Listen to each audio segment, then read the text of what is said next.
Anti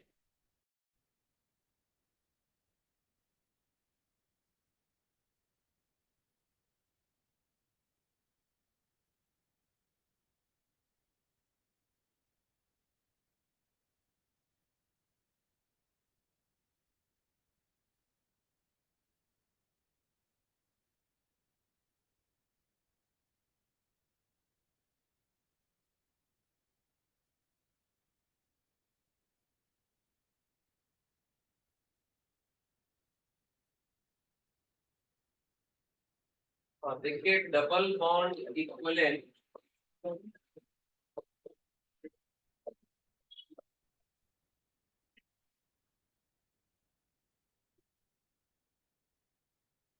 अगर हम लोग किसी ऐसे कंपाउंड का निकालें जिसमें ऑक्सीजन भी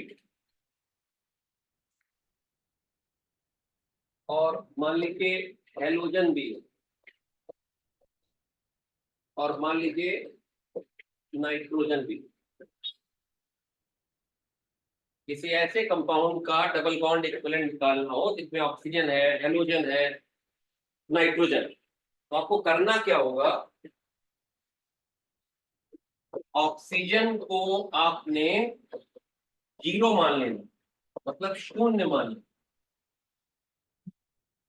किसी भी कंपाउंड का डबल बॉन्ड इक्विवेलेंट निकालने के लिए जिसमें कोई भी एलिमेंट, अभी तक तो हाइड्रोकार्बन का सीखा था, अगर ऑक्सीजन है तो उसको जीरो मान लो। अगर हेलोजन है, हेलोजन अक्सर कौन सी होगी, Cl, Br या I, तो हेलोजन को H मान लो, हाइड्रोजन मान लो, हेलोजन को हाइड्रोजन मान लो। ऑक्सीजन O है, जीरो मान लो, हेलोजन H है, हाइड्रोजन मान लो। और जो नाइट्रोजन है, नाइट्रोजन उसमें NH को नहीं, नहीं मतलब शून्य, NH को शून्य मान, ऑक्सीजन को जीरो मान लो, हेलोजन को H मान लो, और NH को नहीं मतलब जीरो, NH नहीं मतलब जीरो। इसके पीछे का लॉजिक समझने की जरूरत नहीं है क्योंकि टाइम वेस्ट होगा, कोई फायदा नहीं। आप केवल ये तरकीब अपनाने का अभ्यास कर लो। एग्जाम्पल देते हैं, तो पहले इसी में समझा, या पहले दूसरा एग्जाम्पल लेते हैं फिर इसमें बताओ, क्योंकि ये थोड़ा XYZ आ गया ना इसमें। तो पहले एक इजी एग्जाम्पल लेते हैं, मान लीजिए C50 H73 O7 और ClBr2 और N7।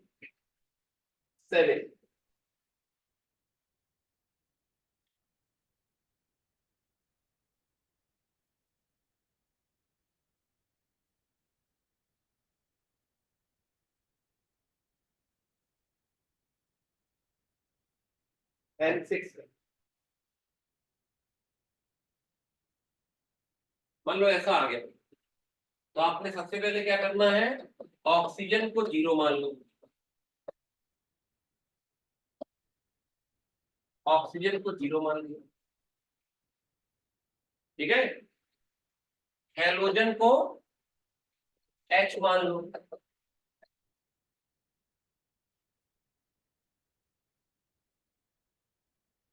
तीन हेलोजन है, तीन H मान ली। ऑक्सीजन को जीरो, चाहे जितने भी ऑक्सीजन सबको हटा लो, हेलोजन तीन है, तीन H, 73 से 76 हो गया। अब इसको लिख लो 70 और इसको लिख लो NH का होल 6, ये वाले जो 6H है उसको पकड़ा दो, और उसके बाद NH को जीरो मान लो, तो C50H70 हो गया, और इसका DU निकालना हम लोग को आता है। ऑक्सीजन जितने भी हो, 2 4 5 6 जितने हो सबको जीरो, हेलोजन को H मान लो, चाहे Cl हो चाहे Br हो चाहे I हो, H मान लो, तो Cl Br मिलके तीन थे तो तीन H मान लिए, और NH को नहीं, मतलब यहां से 6H इसको पकड़ा है तो इस NH को जीरो माना है, नहीं मतलब जीरो, उससे ये लौटाया और इसका ड्यू निकालना सीखा था। 50 दूनी 100 प्लस 2 102 माइनस 70 बटे 2, तो कितना आ गया 16।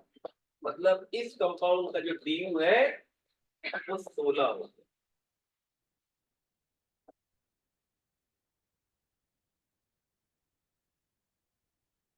तरीका समझ में आया। ऑक्सीजन को 0, O फॉर 0।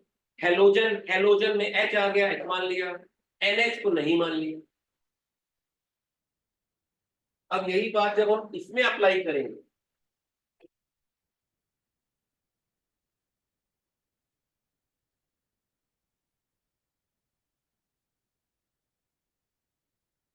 देखिए क्या करेंगे।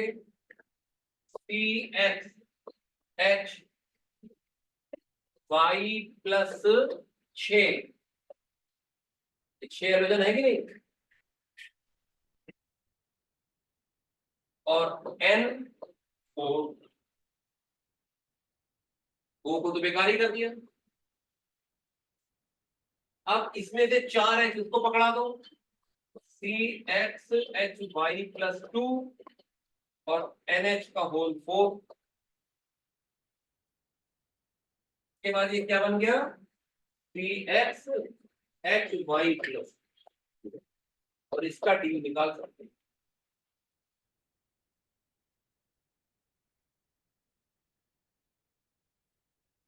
एक Cl 2 Br 3 I, तो 6 हेलोजन हो गए, 6H Y प्लस 6 कर दिए।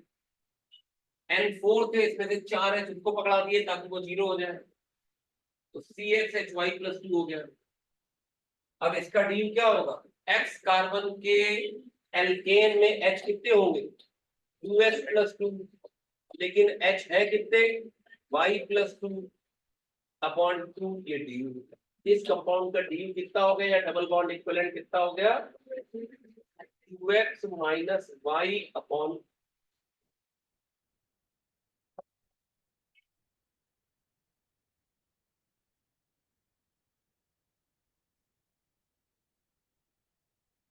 ठीक है।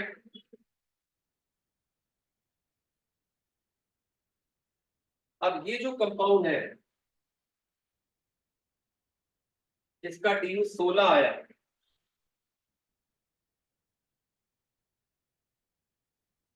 मान लो आपसे हमने इसमें क्या दिया, इसमें एक बेंजीन रिंग है, ठीक। मान लो कह दिया हमने, इसमें आपको बता दिया कि इसमें एक बेंजीन रिंग है, और तो इसमें साइनो ग्रुप है Cl। साइनो ग्रुप कैसा होता है, Cl होता है, ठीक है। 3 इसमें CONH2 ग्रुप है, अमाइड। अमाइड का फार्मूला क्या होता है, CONH2।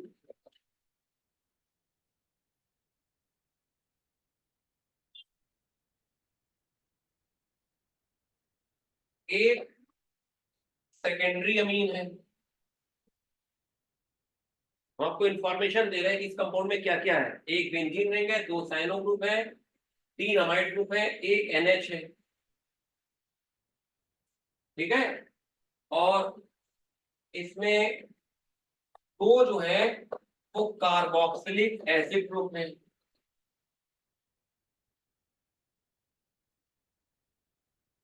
तो इसमें कार्बोक्सिलिक एसिड ग्रुप है। तो बताइए कि इसमें maximum number of carbon carbon double bond कितने हो सकते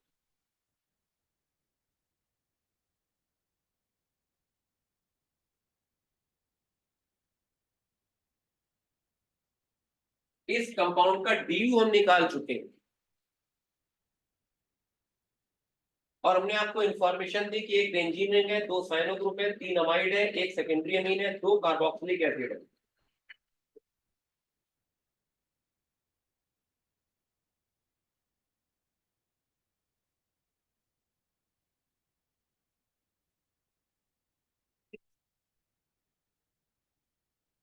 तो पहले तो ये देखो, क्या 6 नाइट्रोजन इसमें निपट रहे हैं?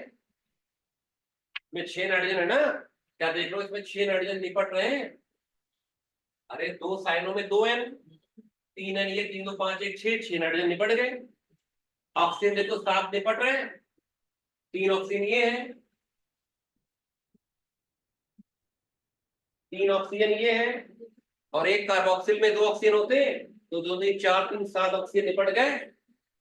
यानी ऑक्सीजन भी निपट गए, N भी निपट गए, यानी ClBr जो है सिंपल ClBr के रूप में होंगे। भाई आपको फंक्शनल ग्रुप्स का आइडिया तो होगा। फंक्शनल ग्रुप्स कौन कौन से होते हैं?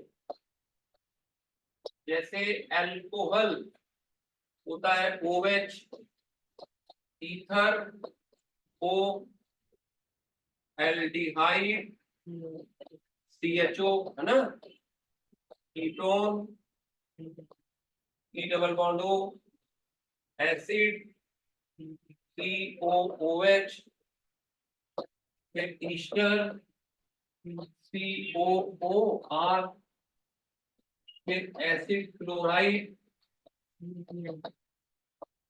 COCl, फिर एसिड एनहाइड्राइड COO, CO, फिर एसिड अमाइड CON, ये होता है, फिर primary amine NH2, secondary amine NH, और टर्शियरी अमीन N।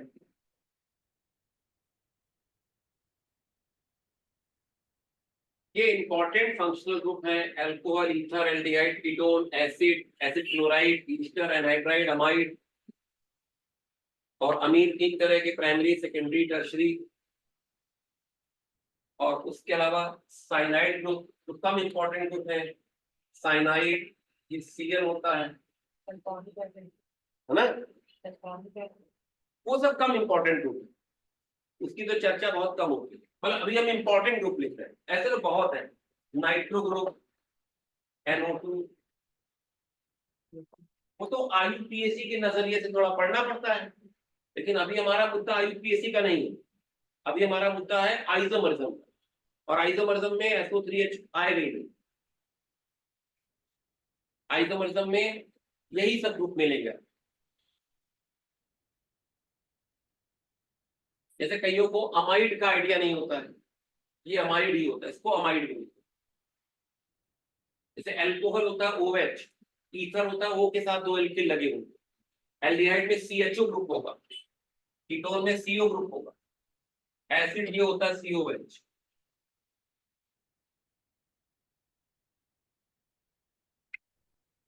ये एनहाइड्राइड ग्रुप होता है।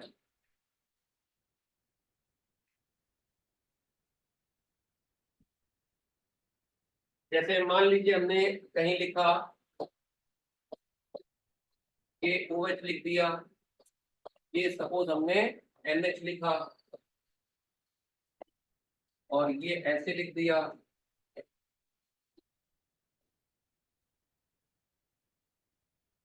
ये ऐसे लिख दिया, और ये मान लो हमने CHO लिख दिया, ये सपोज हमने Cl लिख दिया,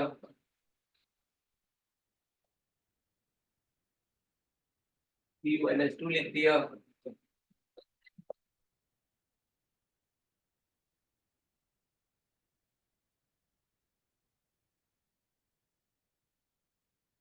ऐसे लिख दिया, ये लिख दिया।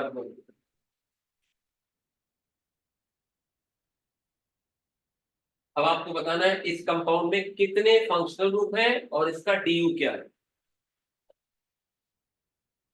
इस कंपाउंड में कितने फंक्शनल ग्रुप हैं और इसका डबल बॉन्ड इक्विवेलेंट क्या है।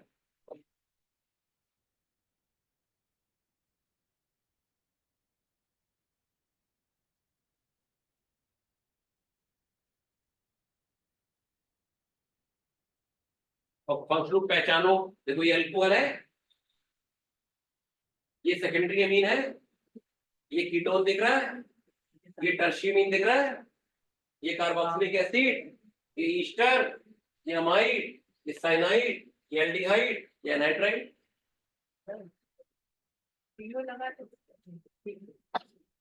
वो एसिड है ना बेटा? नहीं, अरे वो ये कीटोन है, ये कीटोन है। तो आप लोगों को फंक्शनल ग्रुप्स का भी तो आइडिया होना चाहिए, तभी तो आइसोमर्स में आगे बढ़ेंगे। थोड़ा बहुत आइडिया तो होगा। तो जैसे मैंने ये लिखा तो हाँ हल्का फुल्का समझ में आ रहा होगा, हल्का फुल्का भी समझ में आ जाए तो भी हम लोग आगे बढ़ सकते हैं। जैसे अल्कोहल बोलते हैं, तो इसमें कितने फंक्शनल ग्रुप हैं, तो लिखते चले ये अल्कोहल है। कैसा अल्कोहल है?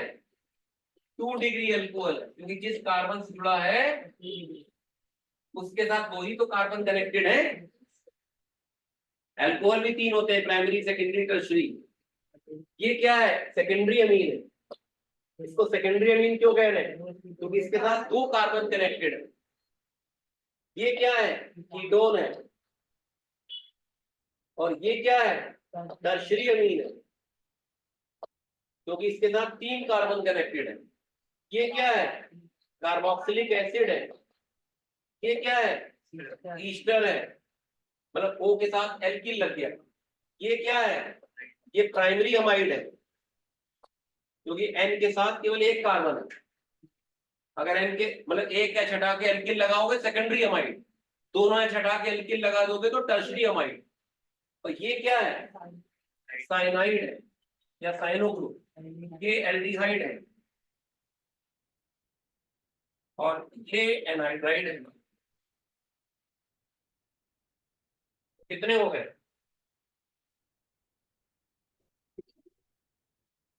कितने फंक्शनल ग्रुप है? 10 है। अब डीयू कैसे निकालोगे? साइकिल गिनो, पाई बॉन्ड गिनो। साइकिल और पाई बॉन्ड गिनो बस।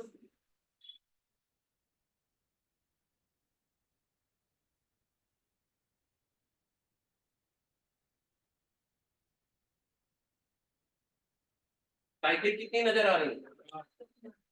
1 2 3 4 साइकिल है। पाई बॉन्ड गिन लो कितने हैं? 4 तो साइकिल है। पाई बॉन्ड गिन लो, 1 2 3 4 5 6 तो 8, एक 9 ही तो है। एक बार फिर चेक कर लो, 1 2 3 4 5 6 7 तो 9, 9 पाई बॉन्ड है। 13 हो गया। साइकिल गिन लो, पाई बॉन्ड गिन लो। अब इसमें कार्बन बताओ कितने हैं? कार्बन बताओ कितने हैं? कार्बन गिन लो, कार्बन गिन लीजिए। ये कितने हैं? 6। और ये कितने हैं? 5। एक तो ऑक्सीजन है ना, तो 6 और 5 11। पहले साइकिल वाले गिन लें, 6 5 11, 11 और 5 16, 16 और 5 21। अब गिनते बाकी 21 के बाद 22 23 24 25 26 27 28 29 30 31 32 33 34 35, बस 35 हो गए।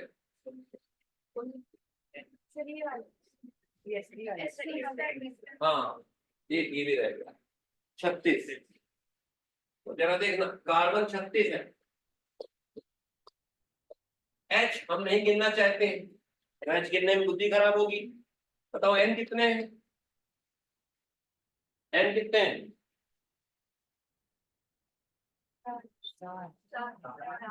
1 2 3 4 N है, 4 N है। O कितने हैं? 3, एक 4, एक 5, एक 6 7 तो 9 तो 11। 1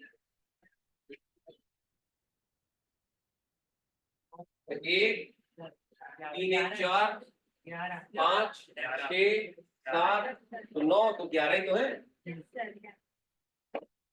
11 और कुछ है नहीं, और डी कितना पता है 13। अब जरा समझना, हमें एच गिनने में दिक्कत आ रही थी, मैंने एक्स मान लिया, तुरंत क्या लिखेंगे C36 एच एक्स माइनस 4। 4 है जिसको पकड़ा दिया और ओ का तो मतलब ही नहीं है।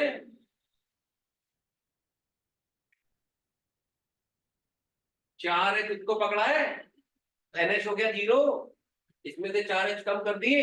अब इसका डी कितना निकालोगे, 36 दूनी 72 दो 74 माइनस एक्स माइनस 4/2 बराबर 13 कर दो, एक्स निकल आएगा। हाइड्रोजन गिनने से बच गए, वरना कितनी परेशानी होती है हाइड्रोजन गिनने में।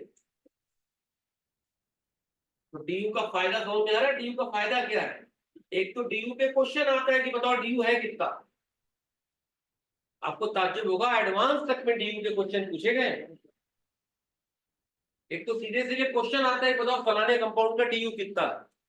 दूसरा उसका यूज देख लो, मान लो क्विज में बताओ हाइड्रोजन कितने हैं, अब कोई ऐसे गिन रहा हो, एक तो गिनने में बुद्धि खराब होगी, गलती हो सकती है, कोई मिस हो सकता है। तो स्मार्ट तरीका अपनाया कि कार्बन गिन लिए, कार्बन तो गिनने ही पड़ेंगे, ओ गिनना, ओ चाहे ना गिनो क्योंकि ओ को वैसे ही जीरो करना है, ओ को वैसे ही जीरो करना है, ओ क्यों गिनो, एन गिन लो बस, और एच को एक्स मान लिया। और उसके बाद ये टेक्निक लगा दी, इसका डी निकालना आता है, और डी वैसे हम लोगों ने देख लिया था साइक्लो पाई बॉन्ड देख के, एक्स की वैल्यू सॉल्व हो गया। तो एक्स कितना आ गया, तो 74 में 26 गया, 48, 48 माइनस 44 आए, हाँ 52 आएगा ना, क्योंकि एक्स माइनस 4 उधर था। 74 माइनस 26 बराबर, हाँ देखिए एक्स 52।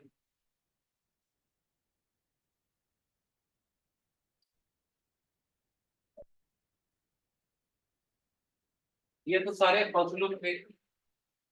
हाँ मैं क्या बता रहा था, ये वाला। अब जरा देखिए, एन हमने सारे निपटा दिए, ओ निपटा दिए, यानी ClBr अलग से कहीं लगे होंगे। अब देखो इस इतने का डी कितना है, पहले ये चेक कर लो, इतने का डी कितना, इसका डी कितना 4 है, क्यों, इसका कितना है 4, इसका कितना है 3, इसका तो 0 है ना। पाई बॉन्ड कहाँ है भैया, या तो पाई बॉन्ड हो या साइकिल हो। और इसका कितना है 2, ये चेक कर लो पहले, एक ही तो पाई बॉन्ड है, बस 3 है ना, क्योंकि बेंजीन का तो 4 होता है ना, cycle plus 3 pi bond, benzene का 4 हो गया। साइलो में क्या है 2 ट्रिपल बॉन्ड है, तो 2 दूनी 4, अमाइड में 1 था 3, और NH का तो 0 पाई बॉन्ड साइकिल है नहीं, कार्बोक्सिलिक में 1 पाई बॉन्ड है लेकिन 2 है, गिनो 4 4 8 3 11 और 2 15, 16 था। यानी एक कार्बन कार्बन डबल बॉन्ड हो सकता है इसमें। तो आंसर क्या लिखोगे, आंसर बताओ। ये 13 आ रहा है, 4 4 8 3 11 तो 13, सॉरी 4 4 8 3 11 तो 13, 3। तो बताओ आंसर क्या आएगा, अरे 6 आएगा, बेंजीन में भी तो कार्बन कार्बन डबल बॉन्ड है। 3 तो वैसे वाले आ गए जो साइड चेन में लगे होंगे एल्कीन की फॉर्म में। मैक्सिमम वर्ड क्यों यूज किया, हो सकता है कार्बन कार्बन ट्रिपल बॉन्ड हो। भाई डी 3 बचा ना, 4 4 8 3 11 तो 13, और 16 था 3 बचा, तो 3 में से एक ट्रिपल बॉन्ड एक डबल बॉन्ड हो सकता है कि नहीं हो सकता है, लेकिन तीनों डबल बॉन्ड हो सकते हैं। ज्यादातर बच्चे आंसर 3 लिखाएंगे, बेंजीन के 3 डबल बॉन्ड भूल ही जाएंगे, उसमें भी तो कार्बन कार्बन डबल बॉन्ड है भैया।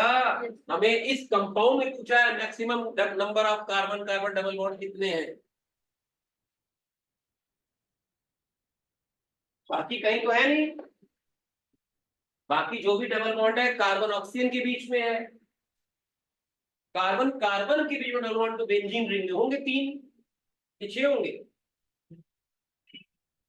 तीन ही तो होंगे। बेंजीन में अगर पूछा जाए कार्बन कार्बन डबल बॉन्ड कितने, एक ये एक ये एक ये, और अलग से जो आए थे, अलग से जो तीन आए थे, तीन तीन छह हो गया। है बढ़िया सवाल की नहीं? इस तरह के दर्जनों सवाल हम आपको नहीं कराएंगे, कभी एक ही सवाल हमने भयंकर बना दिया। ऐसे छोटे छोटे सवाल हम 10 बनाए, उससे अच्छा है 100 सुनार की एक लोहार की। ऐसे देखिए वो सवाल हमने कैसा बनाया था, कितने सारे हमने ग्रुप डाल दिए।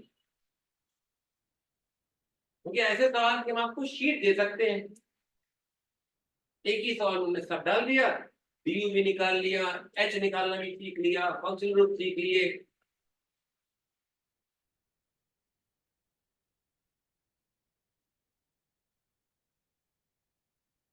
ये आइडिया समझ में आया बेटा?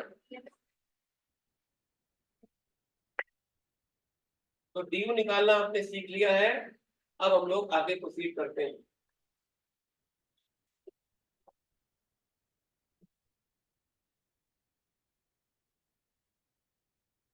अब हम देखते हैं एल्कीन।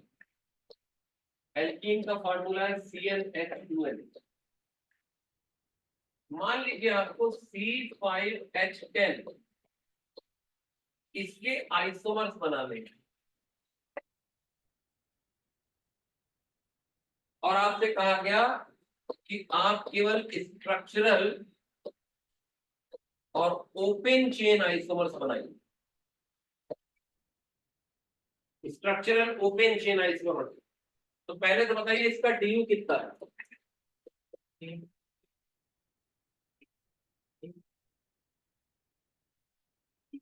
डी1 है।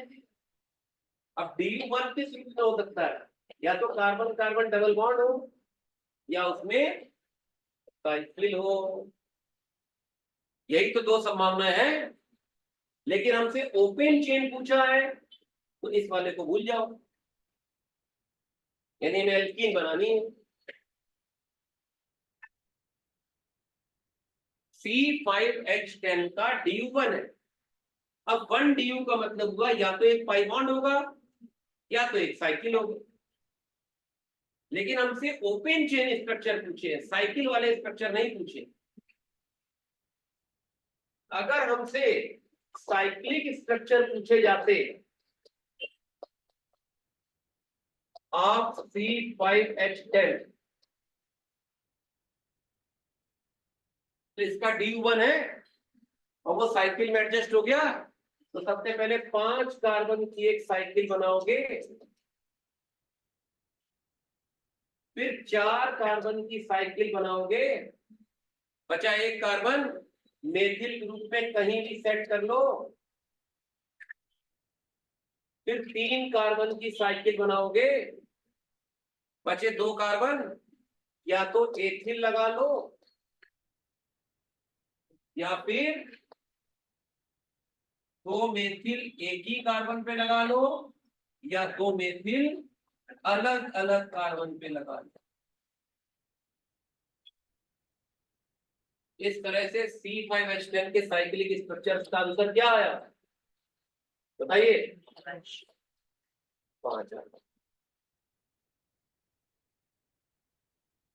C5H10 के साइक्लिक स्ट्रक्चर कितने होंगे? 5। कैसे स्टार्ट करना है? पहले 5 की साइकिल, फिर 4 की साइकिल, बचा एक मेथिल लगा लिया कहीं भी, फिर 3 की साइकिल, 3 से छोटी साइकिल होगी नहीं, बना पाओगे 2 कार्बन की साइकिल? इसी साइकिल में कम से कम 3 एटम होने चाहिए ना।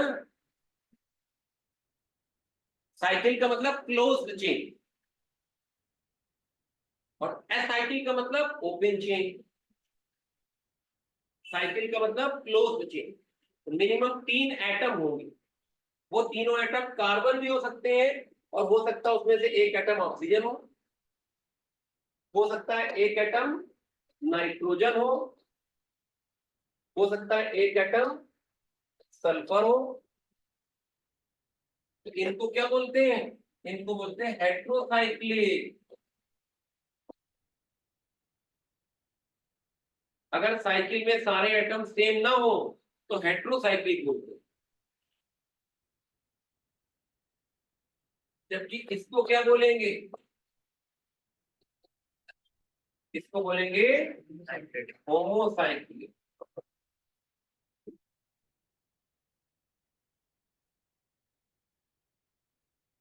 इसमें साइकिल में देखो carbon carbon carbon carbon sulphur, यानी हेट्रोसाइक्लिक। हेट्रो मतलब विषम, विषम मतलब समान नहीं, सारे एटम सेम ना हो तो हेट्रोसाइक्लिक।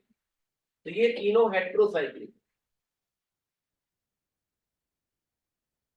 और ये होमोसाइक्लिक है। जैसे ये वाला कंपाउंड देखो,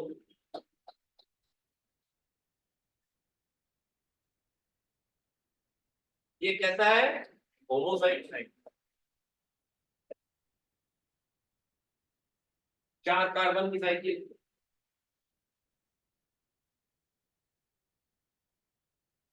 तो अगर आपसे पूछा जाए इन तीनों का डी, इसका, इसका और इसका, बताइए डी क्या सेम है, बताओ। क्या इन तीनों कंपाउंड का डी सेम है, बिल्कुल सेम है, 1 है। अरे एक ही तो साइकिल है, चाहो तो फॉर्मूले से निकाल लो। इसका फॉर्मूला क्या आएगा, C2H4O। इसका फॉर्मूला क्या आएगा, C3, क्यों, C3H कितने, 2 3 6 7 N। इसका फॉर्मूला क्या आएगा, C4H8S। तो जिस तरह से O को 0 मानते हैं वैसे ही S को भी 0 मान लो, NH को नहीं मान लो, निकाल के देखो D1 आ जाएगा।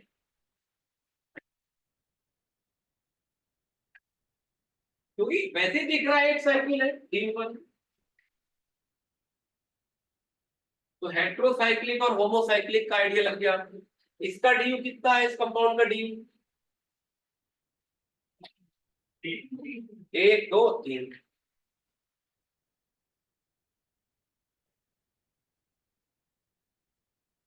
तो C5H10 के साइक्लिक स्ट्रक्चर ये 5 बन गए।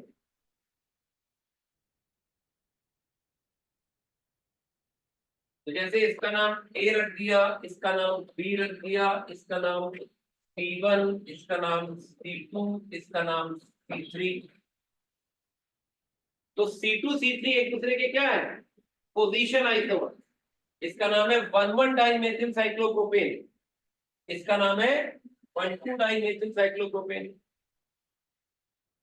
तो C2 C3 पोजीशन आइसोमर। लेकिन अगर हम कहें ए और बी रिंग चेन आइसोमर से, क्योंकि ए में 5 की साइकिल है, बी में 4 की साइकिल। ए और बी रिंग चेन आइसोमर, ए में 5 की रिंग है, बी में 4 की रिंग। ए और b ring chain isomer, b और C1 रिंग चेन आइसोमर। तो अगर पूछा जाए ए के रिंग चेन आइसोमर्स कितने हैं, 4, ये चारों ए के रिंग चेन आइसोमर्स ही तो है। लेकिन C2 C3 एक दूसरे के क्या है, पोजीशन आइसोमर्स है, क्योंकि दोनों में 3 3 मेंबर की साइकिल। अब हम लोग बनाते हैं एल्कीन। एल्कीन बनाते हैं ओपन चेन। ओपन चेन देखिए कैसे बनाए।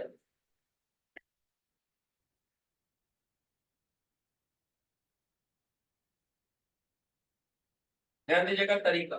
सबसे पहले 5 कार्बन का ओपन चेन में देखो कितने स्ट्रक्चर्स होते हैं। याद है 5 कार्बन की कितनी एल्केन्स होती है, 3 होती है, नॉर्मल, आइसो, नियो।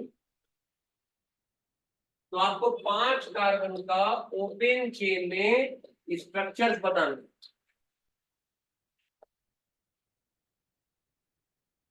कि 5 कार्बन को ओपन चेन में किस तरीके से अरेंज कर सकते हैं।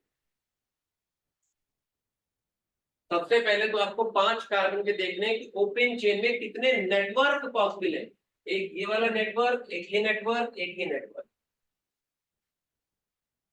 अब हर नेटवर्क को आपने कंसीडर करना है और उसमें देखना है हम डबल बॉन्ड कहां कहां लगा सकते हैं। जैसे डबल बॉन्ड जरा देखना, ये और ये आइडेंटिकल है कि नहीं। हाँ देखो, तो डबल बॉन्ड अगर आपने एक बार यहां लगाया तो फिर यहां मत सोचना, और डबल बॉन्ड एक बार यहां लगा और यहां लगा ले फिर यहां मत सोचना, क्योंकि इसके रेस्पेक्ट में ये पोजीशन आइडेंटिकल है ना। तो डबल बॉन्ड एक बार यहां लगा सकते हैं, एक बार यहां लगा सकते। इसमें देखो, इसमें ये बॉन्ड और ये बॉन्ड आइडेंटिकल है, तो डबल बॉन्ड एक बार यहां लगा सकते हो, एक बार यहां लगा सकते हो, एक बार यहां लगा सकते हो। लेकिन इसमें डबल बॉन्ड कहीं लगा ही नहीं पाओगे। बताओ कहां लगाएं। कहीं भी लगाओगे कार्बन की वैलेंसी 5 हो जाएगी, यानी इसमें एल्कीन आ ही नहीं पाएगी। तो इस तरह से C5H10 की एल्कीन्स कितनी बनेगी देखिए, एक बनेगी CH3CH2 CH2 CH double bond CH, एक बनेगी CH3CH2 CH double bond CH। ये जो हमने नेटवर्क बनाया था ये वाला,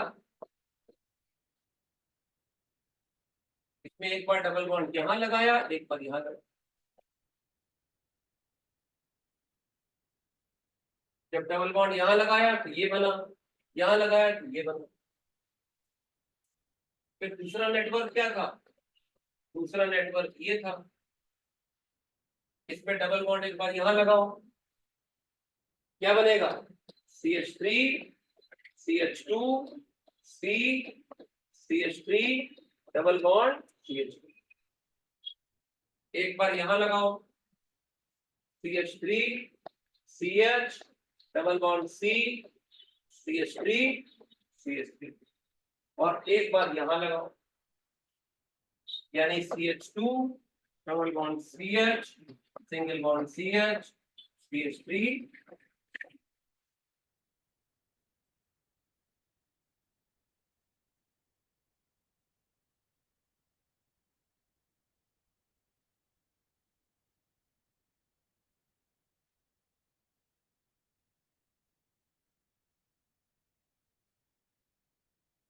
तो C5H10 के ओपन चेन स्ट्रक्चरल आइसोमर्स कितने हो गए, 5। ओपन चेन स्ट्रक्चरल आइसोमर्स 5, और साइक्लिक स्ट्रक्चरल आइसोमर्स भी 5। इसको हम लोग याद नहीं रख पाएंगे, मौके पे बना के ही देखना पड़ेगा कितना याद रखोगे। याद क्या रखना है कि ब्यूटेन के 2 स्ट्रक्चर हैं, पेंटेन के 3 स्ट्रक्चर हैं, इतना तो याद रख सकते हैं, लेकिन बहुत ज्यादा याद नहीं रख सकते चीजें, मौके पे कुछ करना भी पड़ेगा।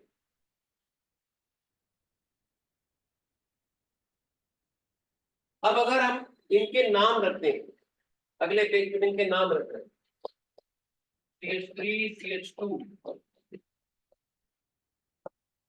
इसका नाम रख दिया A,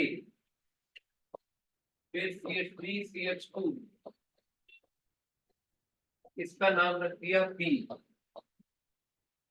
फिर CH3 CH2, इसका नाम रख दिया C, फिर CH3 CH, इसका नाम रख दिया D। वही वाले स्ट्रक्चर हम दोबारा बना रहे हैं, और CH2 डबल बॉन्ड CH। आपको स्ट्रक्चर बनाने में दिक्कत अगर कहीं आ रही तो बताइए।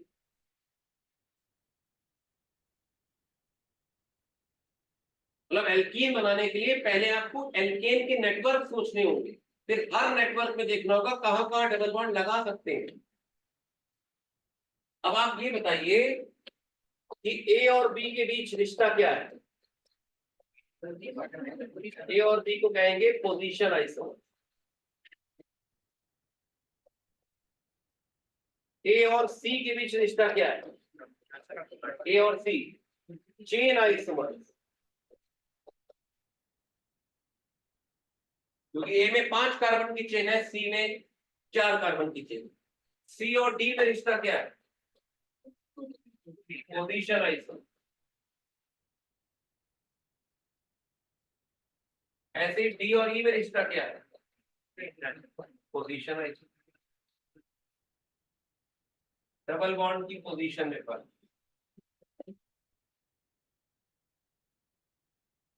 तो दो तरह के क्वेश्चन बनते हैं, एक तो आपको आइसोमर दे देंगे, रिश्ता पूछ लेंगे, और एक कह देंगे फलाने फार्मूले के कितने आइसोमर बन रहे हैं।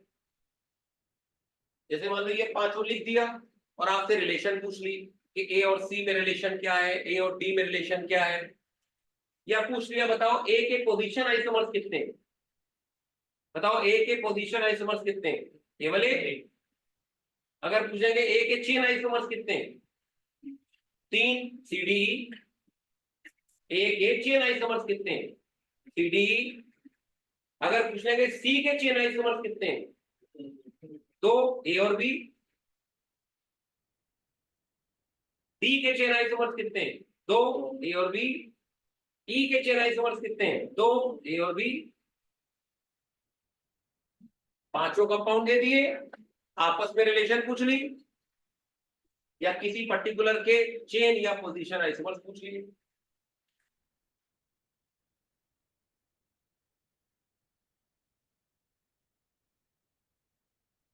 जहां भी दिक्कत आए पूछ लीजिए, उसी अकॉर्डिंग फिर हम आगे प्रोसीड करें।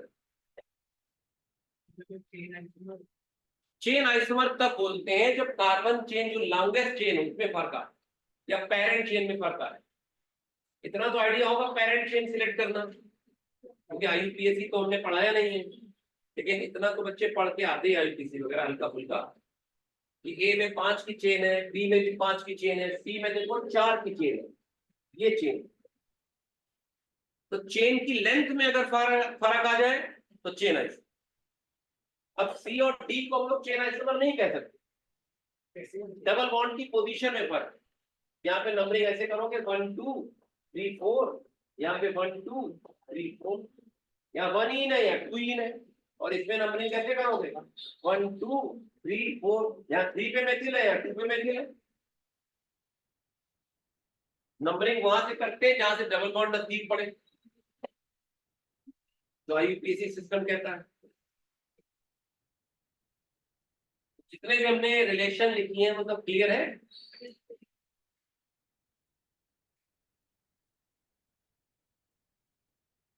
तो ऐसे हम एल्कीन के और भी एग्जाम्पल ले सकते हैं, लेकिन फिलहाल हम थोड़ा सा एक और चीज बता रहे हैं आपको। C4H7Cl आपसे कहा गया इसके ओपन चेन स्ट्रक्चरल आइसोमर्स बनाइए। अभी हम स्ट्रक्चरल वर्ड यूज कर रहे हैं, एक्चुअली जो आइसोमरिज्म है वो दो तरह की होती है, स्ट्रक्चरल और स्टीरियो। स्ट्रक्चरल को ही कॉन्स्टिट्यूशनल बोलते हैं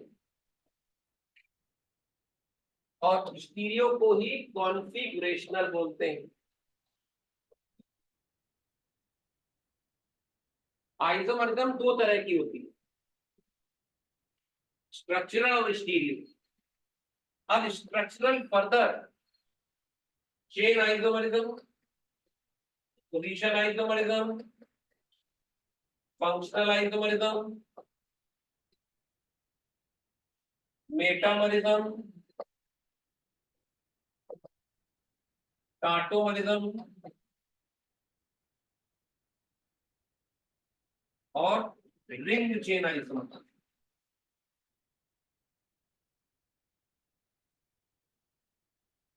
इनमें से टाटोमरिज्म सबसे डिफिकल्ट मानी जाती है, इसलिए उसको हम लोग एंड में पढ़ेंगे। टाटोमरिज्म सबसे डिफिकल्ट होती है, इसमें लॉजिक लगता है, उसमें मैकेनिज्म लगती है, आसानी से वो समझ में नहीं आती। मतलब सबसे डिफिकल्ट आइसोमर अगर कोई है तो टाटोमर। अब कॉन्फ़िगरेशनल में दो तरह के आते हैं, एक ज्योमेट्रिकल आइसोमरिज्म और दूसरा ऑप्टिकल आइसोमर। इन्हीं में से क्वेश्चन एग्जाम में ज्यादा आते हैं। ज्योमेट्रिकल ऑप्टिकल से ही ज्यादा क्वेश्चन आते हैं और बड़ी मजेदार टाइप की आइसोमर है। सबसे मजेदार ये दोनों आइसोमर, इनमें मजा बहुत आएगा और इन्हीं के क्वेश्चन एग्जाम में ज्यादा मिलते हैं। लेकिन पढ़ना तो सब कुछ पड़ेगा। कई बार क्या होता है, इंपॉर्टेंट चीज नहीं पूछी, लेस इंपॉर्टेंट पूछ ली एग्जामिनर ने, पता लगा मेटामॉरिज्म पूछ लिया जो सबसे कम इंपॉर्टेंट है। तो पढ़ना तो सब है, लेकिन टाटोमरिज्म हम लोग थोड़ा अवॉइड करते हैं। जब जीओसी पढ़ लेते हैं तब टाटोमरिज्म पढ़ते, उसके बिना पढ़ोगे तो रटने जैसा लगे।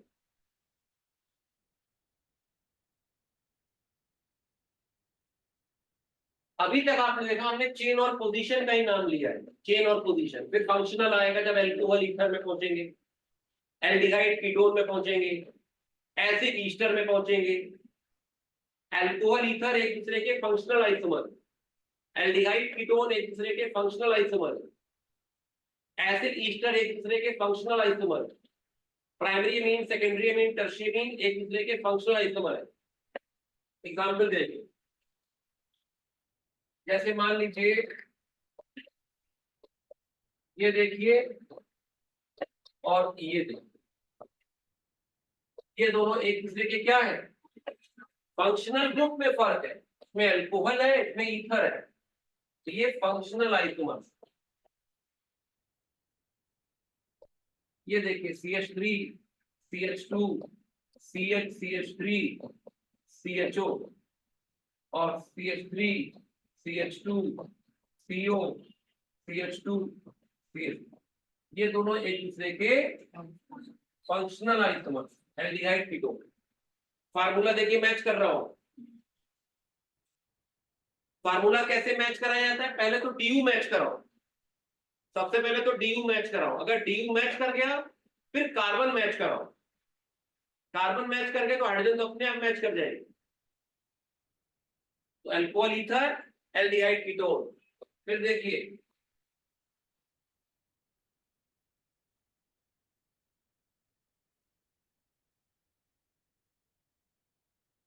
ये एसिड है, इसमें O के साथ H लगा है, इसमें C के साथ H लगा। ये एसिड है और ये ईस्टर है, ये एल्डिहाइड नहीं है, ईस्टर है। भले CHO है, नहीं समझे। ईस्टर की पहचान देखो क्या है, ये है ईस्टर, ठीक। इसमें R1 क्या क्या हो सकता है, R1H या एल्किल, और R2 क्या होगा, R2 एल्किल। मतलब R1H हो सकता है ईस्टर में।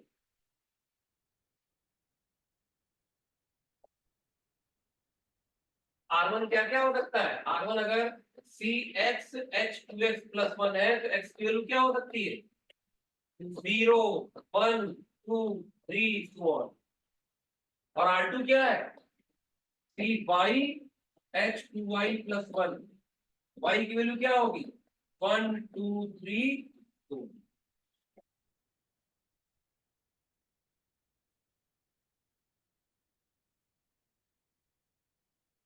ईस्टर में बच्चे फंसते हैं, R1H हो सकता है, यहां पे बच्चे फंसते हैं। मतलब ये जो मैंने लिखा है ना, ये कई लोग इसको एसिड समझ लेते हैं गलती से, जैसे आप तो एल्डिहाइड समझ रहे थे, ये ईस्टर है। हमें ये भी साथ साथ सीखना है कि फलाना कंपाउंड एल्कोहल है कि ईथर है कि ईस्टर है कि एल्डिहाइड, कीटोन, अमाइड, अमीन क्या है ये। क्योंकि जब तक आप फंक्शनल ग्रुप में परफेक्ट नहीं हो जाते हो तब तक ऑर्गेनिक केमिस्ट्री में आगे कैसे बढ़ेंगे। फंक्शनल ग्रुप तो पहचानो कि तुम गुप्ता हो कि अग्रवाल हो कि त्रिपाठी हो कि चतुर्वेदी हो कि मिश्रा हो, कौन हो तुम, उसी हिसाब से तुम्हारे लक्षण होंगे। होता है ना। कि फलाने टाइप के लोग ऐसे होते हैं, फलाने टाइप के लोग ऐसे होते हैं। जैसे सिंधियों के बारे में मशहूर है कि कंजूस होते हैं सिंधी लोग, सरदारों के बारे में मशहूर है कि बड़े दिलवाले होते हैं, पंजाबी लोग बहुत मत चिंता नहीं करते और पीते बहुत हैं। मतलब तमाम तरह की बातें मशहूर है ना हर ग्रुप के बारे में। हम गलत सही की बात नहीं कर रहे हैं कि क्या गलत है क्या सही है, हम जस्ट एक प्रॉपर्टी बता रहे हैं। जैसे एक जमाने में लोग कहते थे सरदार ट्रक ड्राइवर होते, और जब मनमोहन सिंह प्रधानमंत्री बने तो लोग हाँ ट्रक ड्राइवर है, प्रधानमंत्री बन गए। तो एक जमाना था जब सरदारों को ये माना जाता था कि ट्रक ड्राइवर सारे सरदार होते हैं, फिर वो धीरे धीरे धारणा चेंज हुई। तो ऐसे ही फंक्शनल ग्रुप है ऑर्गेनिक केमिस्ट्री में, जैसे समाज में तमाम तरह के ग्रुप हैं, अलग अलग परिवार है ना। तुम किस परिवार के हो, तुम्हारा सरनेम क्या है, तुम एसिड हो कि ईस्टर हो कि अल्कोहल हो ईथर हो, तुम क्या हो। अब आपके घर में कोई आएगा तो अल्कोहल पिलाओगे, ईथर थोड़ा पिलाओगे, क्यों। आइए भाई साहब आपको ईथर पिलाते हैं, क्या भैया रहने ही दो। तो हर ग्रुप की अलग प्रॉपर्टीज है, तो ग्रुप की पहचान करना आ गए। ऐसे देखिए CH3 CH2 CH2 CH2 NH2, ये प्राइमरी अमीन है। आगे देखना CH3 CH2 NH CH2 CH3, ये सेकेंडरी अमीन है। और ये देखना CH3N CH3 CH2 CH3, ये टर्शरी अमीन है। और ये तीनों एक दूसरे के क्या है, फंक्शनल आइसोमर है। ये भी फंक्शनल है, वो भी फंक्शनल है, ये भी फंक्शनल है, ये भी फंक्शनल है। ये सब फंक्शनल आइसोमर के एग्जाम्पल लिखिए। मतलब प्राइमरी अमीन, सेकेंडरी अमीन, टर्शरी अमीन फंक्शनल आइसोमर, इनमें फंक्शनल ग्रुप भी अलग है। ये फंक्शनल ग्रुप क्या होता है, जिसकी वजह से कंपाउंड अपनी मेन प्रॉपर्टीज शो करता है। जैसे मनोज गुप्ता, संजय गुप्ता, सलिल गुप्ता, राधे गुप्ता, इनकी कॉमन प्रॉपर्टीज होंगी कुछ, क्योंकि सब गुप्ता है। लेकिन अगर मनोज गुप्ता और मनोज तिवारी हो तो उनकी प्रॉपर्टीज में जबरदस्त फर्क आ जाए, क्योंकि एक गुप्ता एक तिवारी हो। समझ गए। तो ऐसे ही बस ये फंक्शनल ग्रुप का मतलब जिसकी वजह से उस कंपाउंड की मेन प्रॉपर्टीज है। जैसे निर्मल सिंह, निर्मल अग्रवाल, निर्मल चतुर्वेदी, तीनों के नाम निर्मल है, लेकिन तीनों की प्रॉपर्टीज में जबरदस्त फर्क होगा। हम सिख कम्युनिटी को बिलोंग करते हैं, निर्मल चतुर्वेदी पंडित कम्युनिटी को, निर्मल अग्रवाल बनिया कम्युनिटी को बिलोंग करता है। तो तीनों की प्रॉपर्टीज जो होगी उनमें फर्क होगा ना, डीएनए अलग है। क्लियर है ना बात। इसी तरह से यहाँ पे हम ये नहीं कह रहे हैं कि कौन अच्छा है कौन बुरा है, I am just saying the difference, कि तीनों की प्रॉपर्टीज में डिफरेंस हो। हम कभी भी अच्छा बुरा नहीं बोलते, मेरे जीवन में यही एक है कि दीज आर द कैरेक्टरिस्टिक्स। कोई बच्चा पढ़ने में वीक है, कोई बच्चा पढ़ने में तेज है, तो डिफरेंस है। जिन्होंने कि पढ़ने में कमजोर है तो बच्चा खराब हो गया, अरे ठीक है उसको केमिस्ट्री नहीं समझ में आ रही है, कोई बात नहीं, अब उसको खराब कह दो। क्लियर है बात। ये जो डिफरेंस है अच्छे बुरे के रूप में नहीं तोल रहे। तो अब देखिए इसमें इसका ड्यू कितना है बताओ, इसका ड्यू कितना है 1। अब जरा समझ लो, ओपन चेन कह दिया है, मतलब कार्बन कार्बन के बीच पाई बॉन्ड रखेंगे, क्योंकि साइक्लिक रख नहीं सकते, ओपन चेन कह दिया। तो पहले 4 कार्बन की एल्कीन बनाओगे। अब सोचो 4 कार्बन की एल्कीन कौन कौन सी होती है। तो 4 कार्बन के ओपन चेन में यही 2 नेटवर्क तो होते हैं। 4 कार्बन के ओपन चेन में यही 2 नेटवर्क तो होंगे बेटा। अब डबल बॉन्ड एक बार यहां, एक बार यहां, और एक बार यहां। तो अगर यहां रखोगे तो क्या बनेगा, ये बना। और अगर क्रॉस पे रखा तो ये बन गया। अगर यहां रखा ये बन गया, यानी C4H8 ओपन चेन स्ट्रक्चर्स कितने हैं बताइए? 3। अरे ये 3 ही तो बने हैं बेटा। C4H8 open chain structural isomer,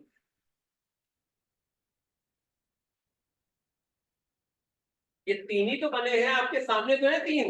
वो तो ठीक है, लेकिन डबल बॉन्ड चेंज हुआ ना, तो ये स्ट्रक्चरल आइसोमर गिनने हैं, स्ट्रक्चर में चेन पोजीशन सब गिनने हैं।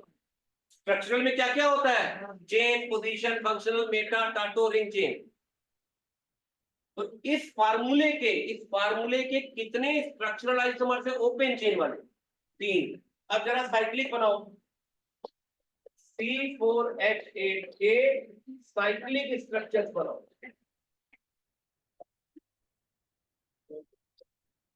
कैसे बनाओगे? 4 मेंबर की साइकिल बनाई, फिर 3 की साइकिल बना के मेथिल लगा दिया। कितने बने? 2 ही तो बने।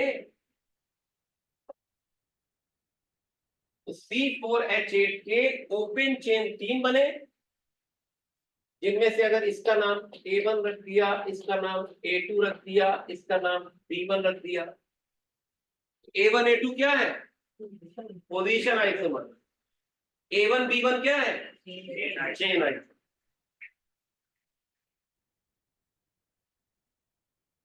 और इसका नाम रख दिया C1, इसका नाम C2। ये कैसे है? Ring chain isomer.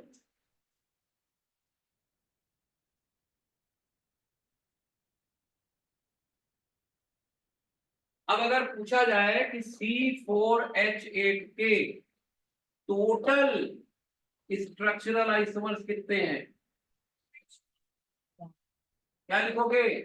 5। 3 open chain वाले, 2 साइकिल वाले।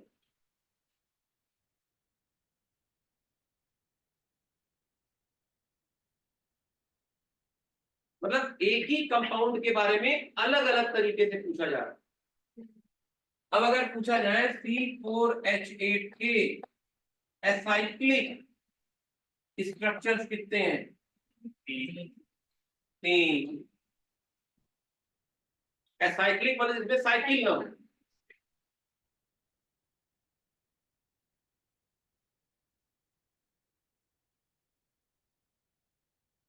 अब हम लोग उसमें आते हैं, ये जो मामला हम डील कर रहे थे, ये इसका DU1 है, हमें ओपन चेन बनाने हैं। तो पहले 4 कार्बन की एल्कीन बनाएंगे। तो 4 कार्बन की कितनी एल्कीन बनाएंगी? 3। कौन कौन सी? एक बनाई थी 1 ब्यूटीन, एक बनाई थी 2 ब्यूटीन, और एक बनाई आइसोब्यूटीन। यही 3 तो बनाई थी। सबसे पहले ये देखो 3 बनाई थी, 1 ब्यूटीन, 2 ब्यूटीन, आइसोब्यूटीन। इसका नाम 1 ब्यूटीन, इसका नाम 2 ब्यूटीन, इसका नाम आइसोब्यूटीन। आइसो वर्ड कब यूज करते हैं? जब CH3 का होल्ड ट्वाइस CH हो, या CH3 का hold twice C double bond, तब वर्ड यूज करते हैं आइसो। ये 2 कंडीशन है जब आइसो वर्ड यूज कर सकते हैं।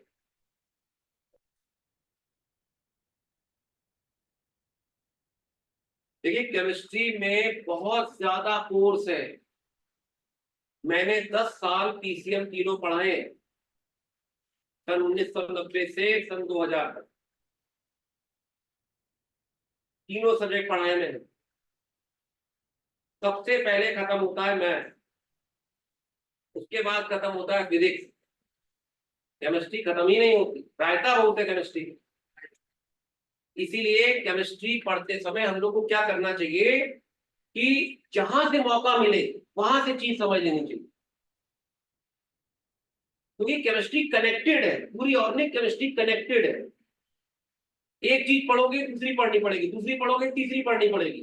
तो जब तक पढ़ते रहोगे तब तक समझ में भी आएगा, कंफ्यूजन भी होंगे, समझ में भी आएगा, कंफ्यूजन भी होंगे।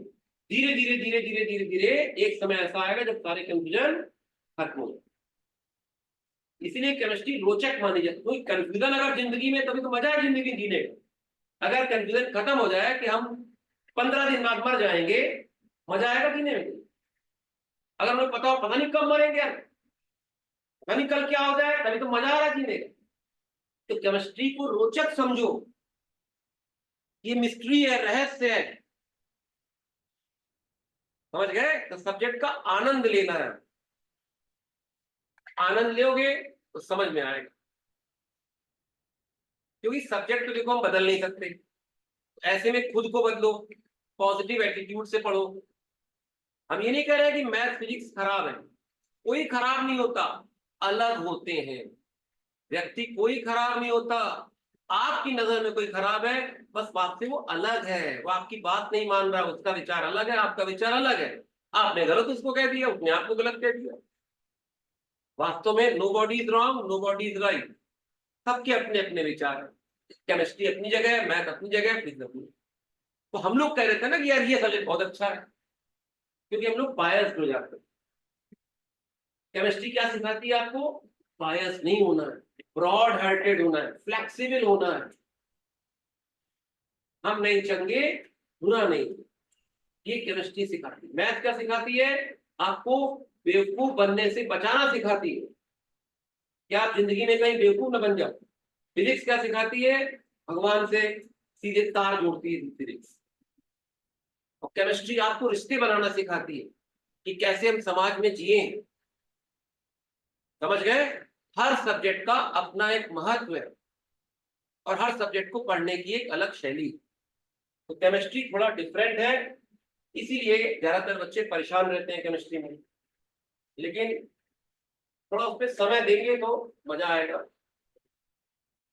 ये बना रखा है।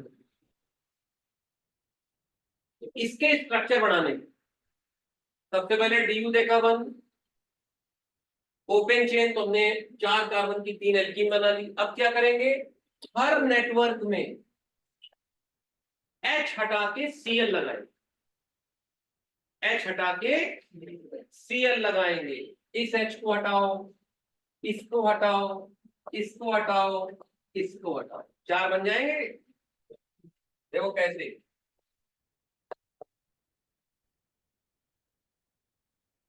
H हटा के Cl लगा दो, H हटा के Cl लगा दो, H हटा के Cl लगा दो।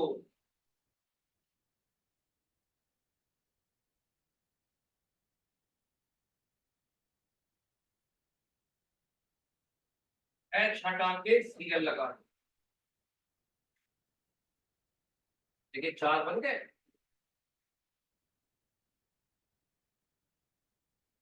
सबसे पहले आपने 4 कार्बन की एल्कीन के 3 स्ट्रक्चर बना लिए। फिर हर नेटवर्क में H हटा के Cl लगाओ, इसको हटाया, इसको हटाया, इसको हटाया, इसको हटाया। ये चारों अलग अलग है कि नहीं है? ये चारों एक दूसरे की क्या है? Position isomer. Cl की पोजीशन चेंज हो रही है। अगर इसकी नंबरिंग करोगे तो 1 2 3 4, 1 chloro 1 butene, 1 2 3 4, 2 chloro 1 butene, 1 2 3 4, 3 chloro 1 butene, 1 2 3 4, 4 chloro 1 butene. तो क्लोरो की पोजीशन चेंज हो रही है, तो ये पोजीशन आइसोमर्स हो गए। ऐसे ही इसमें देखो, इस H को हटाओ, क्या बनेगा? CH3 CH double bond CH, CH2 Cl। फिर इस H को हटाओ, CH3 CH double bond CCl CH3, केवल 2 ही बनेंगे। अब आप इस H को हटाओ, तो CH3 CH3 double bond CHCl। फिर इनमें से किसी भी H को हटा लो, ClCH2 3CH3 double bond CH2। तो बताइए आंसर क्या है? 8 आ गया। तो ये याद नहीं करना है कि इसके 8 है, याद रह ही नहीं पाएगा। मौके पे आपको ऐसे बनाना पड़ेगा।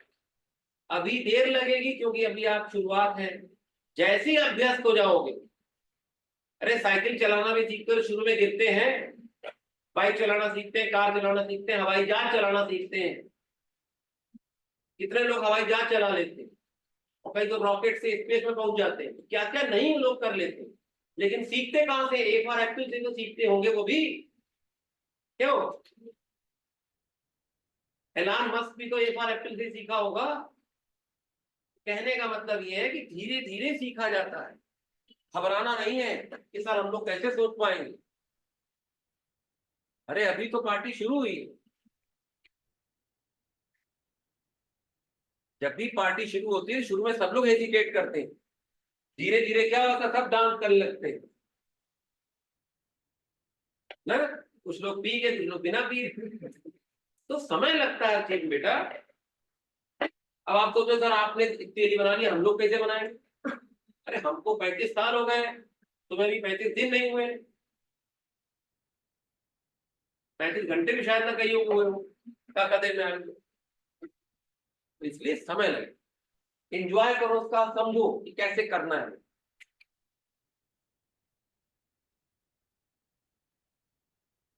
एक तो आपने डीयू निकालना सीखा, दूसरा आपने पिछले टर्म पे हेप्टेन तक के स्ट्रक्चर सीखे थे, methane, ethane, propane, butane, pentane, hexane, heptane. और आपने क्या सीखा था? Alkyl, methyl, ethyl. प्रोपिल 2 होते हैं, ब्यूटिल 4 होते हैं, पेंटिल 8 होते हैं। ब्यूटेन के 2 स्ट्रक्चर्स, पेंटेन के 3 स्ट्रक्चर्स, हेक्सेन के 5 स्ट्रक्चर्स, हेप्टेन के 9 स्ट्रक्चर। फिर आज आपने एल्कीन से स्टार्ट किया, इसके पहले डीयू पढ़ाया मैंने, फंक्शनल ग्रुप की जानकारी ली, और फिर हम लोगों ने एल्कीन और साइक्लो एल्कीन देखना शुरू कर दिया।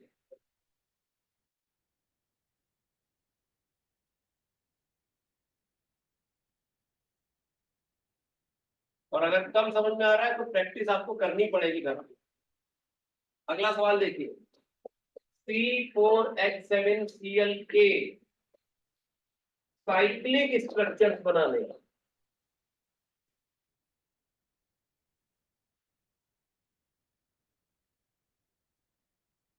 साइक्लिक स्ट्रक्चर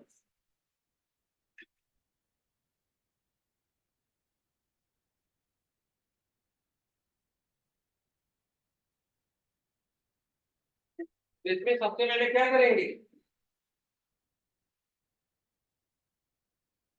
सबसे पहले C4H8 साइक्लिक स्ट्रक्चर बनाएंगे कि नहीं बनाएंगे? मतलब Cl की जगह H मान लो, पहले इसके साइक्लिक स्ट्रक्चर बनाओ। कितने बनते हैं? अरे 2 ही तो बनते हैं।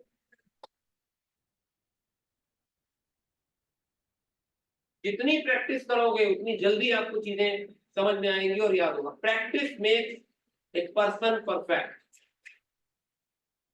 लोग मैन बोलते हैं, वुमेन को भूल जाते हैं। तो C4H8 के साइक्लिक स्ट्रक्चर कितने हैं? 2। अब क्या करोगे? H हटाओ, Cl लगाओ। आंसर बताओ, आंसर बताइए। क्या आंसर आएगा? 4 आ जाएगा, बिल्कुल सही। देखिए कैसे, इसमें तो एक ही बनेगा, और इसमें एक CH2Cl, एक ये वाला Cl, और एक इधर।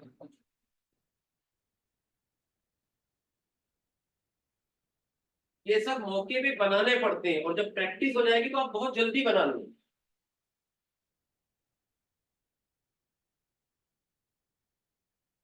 मतलब अभी आप जो है राहुल द्रविड़, धीरे धीरे आप रोहित शर्मा बन जाओगे। राहुल द्रविड़ क्रिकेट खेलता था, क्रिस गेल बन सकते हो।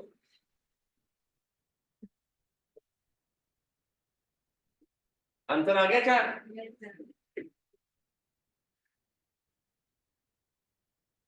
अच्छा, अब अगर आपको ये कहा जाए C3H4Cl2 के टोटल स्ट्रक्चर्स बनाओ, इसमें हम आपको 5 मिनट का टाइम दे रहे हैं।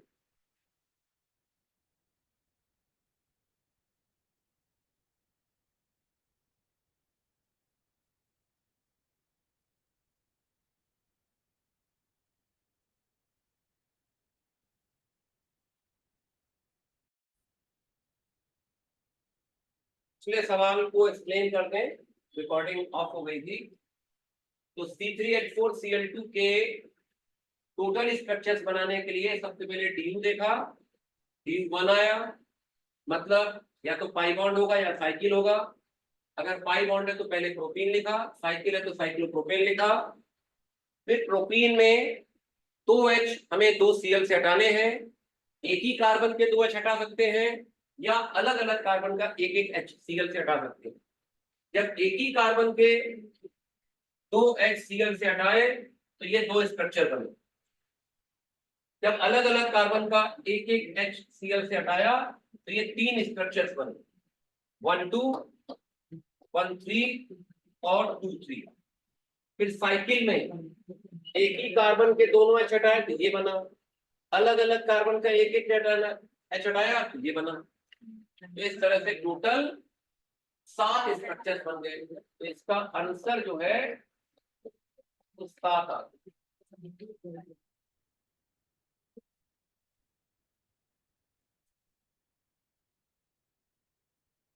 अब ये C4H6Cl2 के साइक्लिक स्ट्रक्चर्स बनाने, इसका DU कितना है?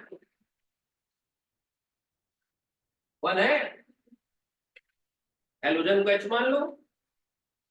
इसमें फिर वही मामला, साइक्लिक बनाने तो साइक्लोब्यूटेन और मेथिल साइक्लोप्रोपेन, पहले ये दो बनाओगे, फिर हर एक नेटवर्क में 2H को 2Cl से हटाना है।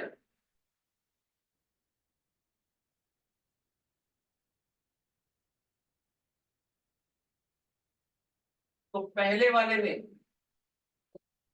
एक ही कार्बन के 2H हटाए, फिर अलग अलग कार्बन में 1 2 और 1 3, यही तो बनेंगे इसमें। इस वाले में केवल यही 3 तो बनेंगे। एक ही कार्बन के 2H हटाओ, अलग अलग में 1 2 और 1 3, ये 1 2 ये 1 3, तो ये तीनों एक दूसरे के क्या है? इसका नाम 1 1 डाइक्लोरोसाइक्लोब्यूटेन, इसका नाम 1 2 डाइक्लोरोसाइक्लोब्यूटेन, इसका नाम 1 3 डाइक्लोरोसाइक्लोब्यूटेन। तो ये तीनों एक दूसरे के पोजीशन एक्शन करते हैं।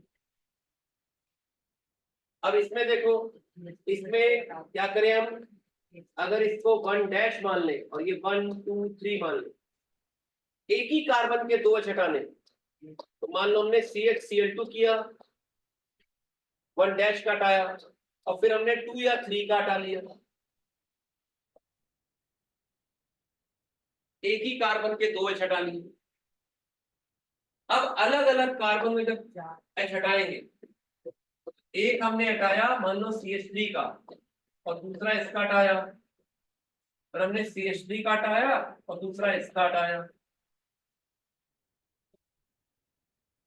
फिर हमने क्या किया, CH3 का नहीं हटाया, एक इसका हटाया एक इसका हटाया, और फिर हमने क्या किया, इसका इसका हटा दिया।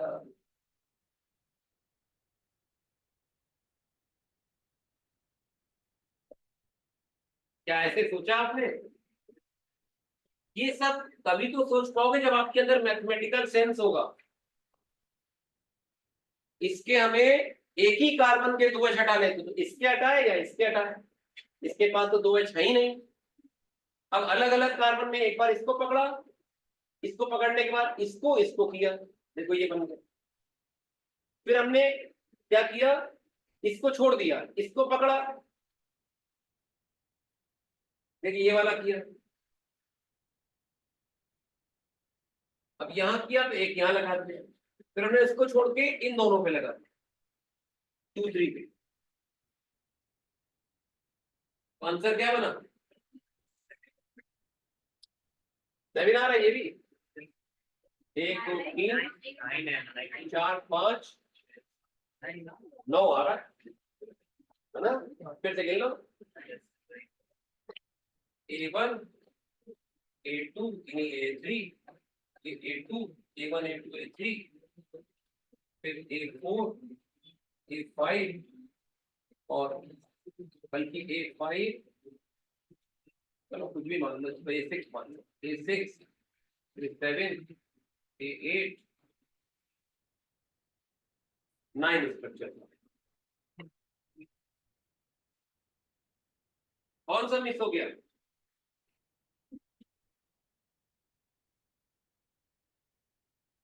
आइडिया समझ में है क्या करना क्या हम लोग। और इस तरह के बहुत ज्यादा सवाल नहीं आते एग्जाम में, गिने चुने आते हैं, जो मैं कराऊंगा उसी में से आएगा। और ऐसा कहते, अरे पूरी सेटिंग है। इतना तो देखो विश्वास करना पड़ेगा, जिस आदमी को पढ़ाते हुए 35 साल हो गए हो, उसकी इतनी बात तो माननी पड़ेगी कि इस पैटर्न के आपको बहुत ही, कई बार सोचो बच्चे सोचते हैं सर कोई और आ गया, हम सर इतना टाइम नहीं लगा देंगे, अरे नहीं आएगा। उनको भी पता है कि इस सवाल में कितना टाइम लग रहा है, एक ही क्वेश्चन थोड़ा ना पूछना है उनको। तो जो सवाल हम कराएंगे वो रिलेवेंट सवाल होंगे, जो एग्जाम में आने लायक होंगे। ज्यादातर सवाल जानते कौन से आते हैं, आपस में रिलेशन पूछने वाले कि बताओ ये दोनों एक दूसरे के क्या है, ज्योमेट्रिकल है कि ऑप्टिकल है, फिर ऑप्टिकल में भी मेसो है, इनएंशियोमर है कि डायस्ट्रोमर है, रेसमिक है, वो सवाल ज्यादा आते हैं। स्टीरियो, ये सवाल कम आते हैं। ये सवाल एडवांस में आने के चांसेस ज्यादा होते हैं, और मेंस में अगर आएगा तो इंटीरियर टाइप में आएगा, वो भी हल्का फुल्का सवाल। जैसे ये सवाल इतना कठिन नहीं लगा होगा, कठिन अभी इसलिए लग रहा है क्योंकि अभी शुरुआत की है, अदरवाइज ये कठिन नहीं। या ये सवाल कहाँ कठिन था बताओ, हम ऐसा तो कहने कि आपको 8 कार्बन दे दिए। अब जाते जाते बस एक चीज बता दें, इससे आपका असाइनमेंट मिल गया। असाइनमेंट नहीं, असाइनमेंट बांटा है भैया, नहीं बांटा क्या अभी कोई, मेरे पास आके अलग छप गया होगा।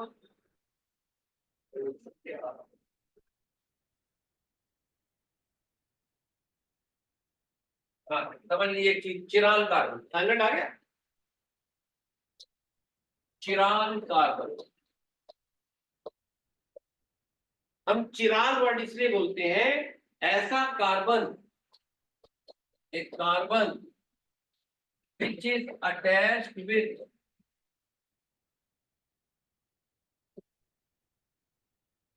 four different groups, ऐसा कार्बन जो 4 अलग अलग ग्रुप से कनेक्टेड। हमने वर्ड चिराल क्यों यूज किया, चिर आल, चारों अलग अलग, चिर आल, आल होता अलग, चिर मतलब 4, चारों अलग। नॉर्मली लोग क्या बोलते हैं, कायरल कार्बन बोलते हैं भाई, तभी तो इसको केमिस्ट्री बोलते हैं, इसको केमिस्ट्री बोलते हैं ना, केमिस्ट्री तो बोलते नहीं है, नहीं तो कल को आप प्रियंका कोपरा बोलोगे। प्रियंका चोपड़ा बोलते हैं ना, इसका नाम इसको केमिस्ट्री कह सकते हैं। अगर इसको केमिस्ट्री कह सकते हैं, प्रियंका चोपड़ा कह सकते हैं, तो इसको चिराल क्यों नहीं कह सकते। लेकिन दुनिया इसको कायरल बोलती है, मैं क्या बोलता हूं, चिराल का। तो चिराल वर्ड क्या है, थोड़ा दमदार है, कायरल वर्ड थोड़ा सा काइया टाइप के हो जाते हैं। तो चिराल कार्बन, ऐसा कार्बन जिसके साथ 4 अलग अलग ग्रुप लगे हों। एग्जाम्पल देखो, c f c l b r i, ये कार्बन चिराल है। विशेष तरह का कार्बन, चारों अलग अलग लगे। ये देखो, मेथिल, एथिल, OH, CH2Cl, क्या इसमें चिराल कार्बन है? चारों ग्रुप अलग अलग। ऐसा कार्बन जिसके पास चारों अलग अलग ग्रुप लगे हो, ये देखो, CH double bond CH2, H, CH3, CH2, CH3, क्या ये कार्बन चिराल है?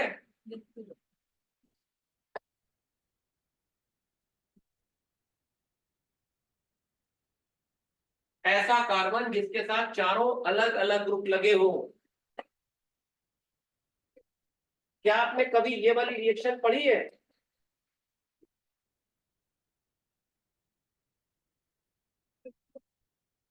बताइए, ये पढ़ी है? बहुत फेमस रिएक्शन है। तो मैं कंपाउंड ले रहा हूं CH3 CH2 C H CH double bond CH2 CH2, क्या इसके पास चिराल कार्बन है? इस कंपाउंड के पास, क्या इस कंपाउंड के पास चिराल कार्बन है? अगर हम इसकी रिएक्शन H2 निकिल से करा दें, तो H2 निकिल क्या करता है? इस पाई बॉन्ड को तोड़ देता है।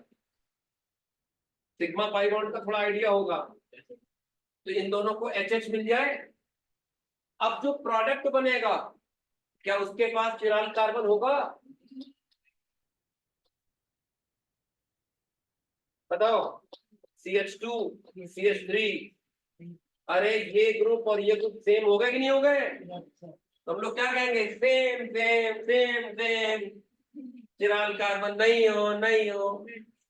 समझ गए? अब ये कार्बन चिराल कार्बन नहीं है, मतलब जिस कंपाउंड में किसी जमाने में चिराल कार्बन था, H2 निकल अगर उसके बाद भेज दें, तो उसका कार्बन जो चिराल था, उसकी चिरालिटी खत्म हो गई। कहते ना, करे कोई भरे कोई, आया H2, नुकसान इसका हो गया, या तुम्हारे चक्कर मेरा चिराल कार्बन चिराल नहीं रहा। ये सारी चीजें बड़ी महत्व की हैं जो हम लोग को आगे पढ़नी है। आज समय ज्यादा हो गया है, तो अब आप असाइनमेंट जो मिला है उसको ट्राई करिए। मिल गया? उसको ट्राई करिएगा। तो अगले टर्न पे हम लोग, अगले टर्न कब पड़ेगा? फ्राइडे। सही, फ्राइडे को आज ही है। अब आप लोग बताइए, मंडे को